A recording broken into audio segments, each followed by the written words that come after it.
صحابہ کہتے ہیں کہ جب ہم نے کوئی آدمی سورۃ البقرہ کا علم حاصل کر لیتا تو وہ باقی لوگوں میں ممتاز ہو جاتا۔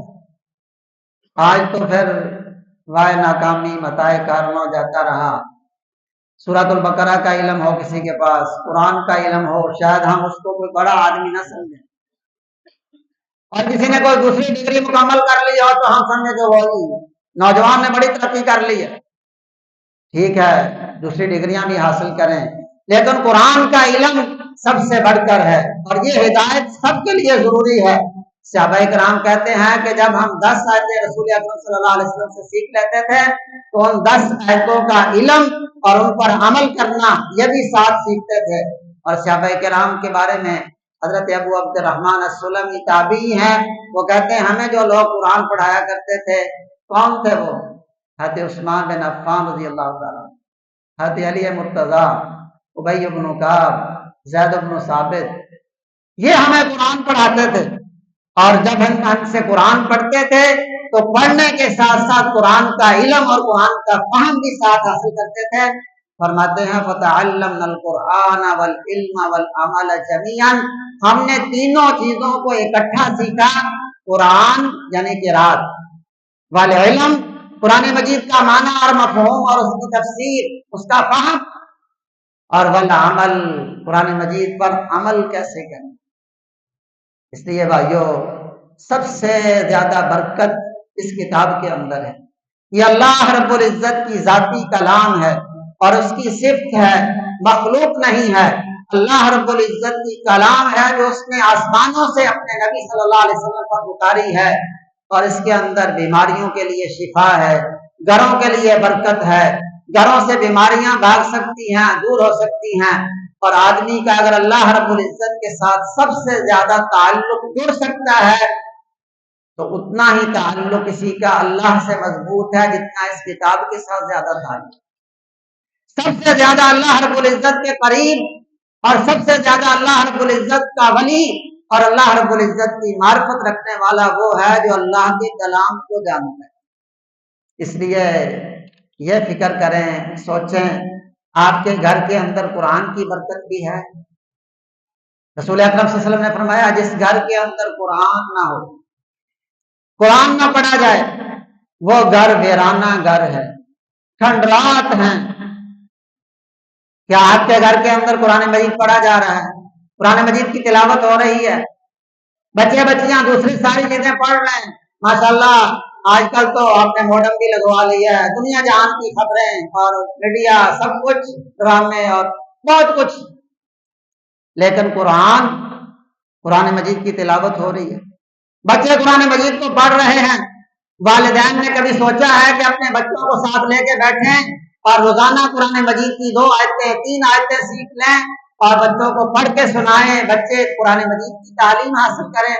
رسول اکرم صلی اللہ علیہ وسلم تو فرماتے ہیں کہ صبح سویرے کوئی آدمی وادی عقیق یا وادی بطحان میں جائے، وہاں سے 2 موٹی تازی اونٹنیاں اس کو بغیر کسی معاوضے کے مل جائیں، اس سے بہتر یہ سمجھے 2 لینڈ کروزر۔ عرب کا اس وقت کا بہترین مال وہ اونچی کوہان والی سرخ اونٹنیاں تھی۔ آپ نے فرمایا 2 آیتیں قرآن مجید کی سیکھ لے، یہ 2 اونٹنیوں سے بہتر، 3 سیکھ لے 3 سے بہتر، 4 سیکھ لے 4 سے بہتر۔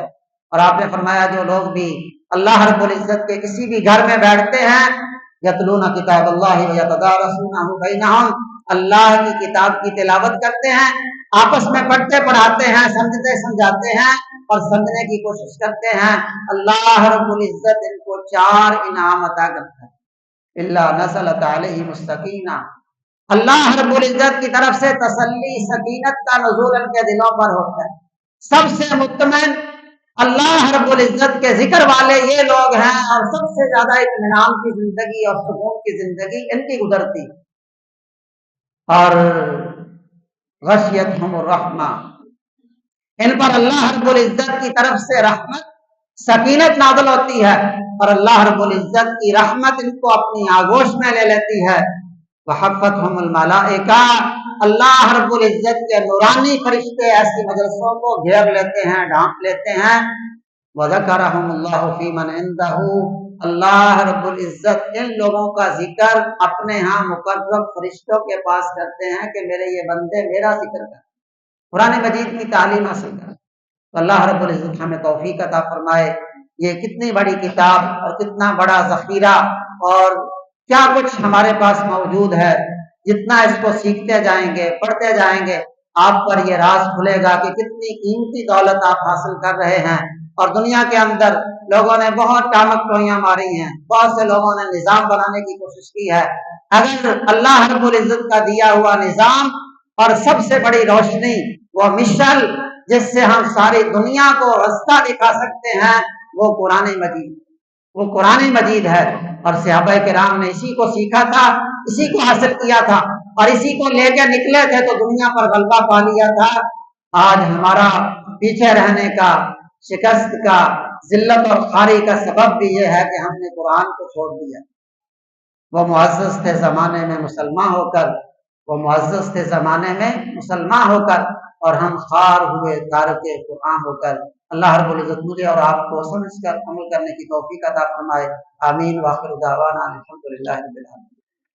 ان الحمد لله نحمده ونستعينه ونستغفره ونعوذ بالله من شرور انفسنا ومن سيئات اعمالنا، من يهده الله فلا مضل له ومن يضلل فلا هادي له، واشهد ان لا اله الا الله وحده لا شريك له، واشهد ان محمدا عبده ورسوله، اما بعد فان خير الحديث كتاب الله، وخير الهدي هدي محمد صلى الله عليه وسلم، وشر الامور محدثاتها، وكل محدثة بدعة، وكل بدعة ضلالة، وكل ضلالة في النار۔